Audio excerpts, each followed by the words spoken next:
سامعین ناظرین السلام علیکم۔ آج ہم پیروڈی یا تحریب کے حوالے سے گفتگو کریں گے۔ اس گفتگو میں ہم پیروڈی یا تحریب کے معنی و مفہوم، پیروڈی کی تعریف اور پیروڈی کی مثالیں جاننے کی کوشش کریں گے۔ تحریب عربی زبان کا لفظ ہے جس کے لغوی معنی ہیں الفاظ، حرف یا بیان وغیرہ کا بدل دینا یا کسی متن میں تبدیلی۔ تحریف انگریزی اصطلاح پیروڈی کا ترجمہ ہے۔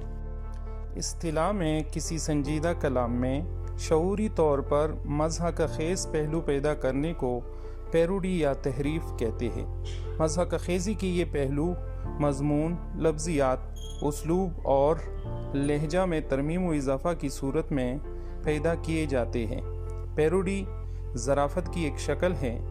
پیروڈی کے لیے یہ امر لازمی ہے کہ جس کلام کی پیروڈی کی جا رہی ہو اس کلام سے سامع و قاری بخوبی واقف ہو۔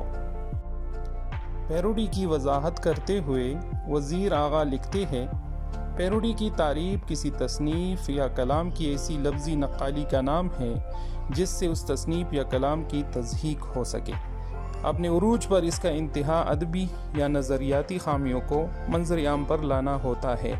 یہ حالات زمانہ کا مزاح کا اڑاتی ہیں، کسی بلند پایہ مضمون کو کسی خفیف مضمون میں تبدیل کرتی ہے یا محض لفظی تبدیلیوں سے تفریح طبع کا سامان باہم پہنچاتی ہے۔ کلام میں پیروڈی کی مثالیں یہ ہیں: سوفش سے پیشے یا باگداگری، کچھ لیڈری ذریعے عزت نہیں مجھے، جان تم پر نثار کرتا ہوں، شرم تم کو مگر نہیں آتی۔ دوسرے شعر میں غالب کی دو مختلف غزلوں کے مصرعوں کو مربوط کر کے پیروڈی کی گئی ہے۔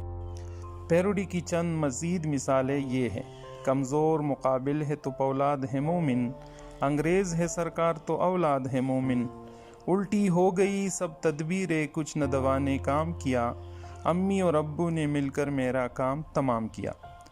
حسن والوں کو گورتا کیا ہے، دل نادا تجھے ہوا کیا ہے۔ سامعین و ناظرین، امید ہے کہ اس مختصر سی ویڈیو میں آپ نے پیروڈی یا تحریب کے بارے میں بہت کچھ جان لیا ہوگا۔ آئندہ ایک نئی ویڈیو کے ساتھ پیش خدمت ہوں گے۔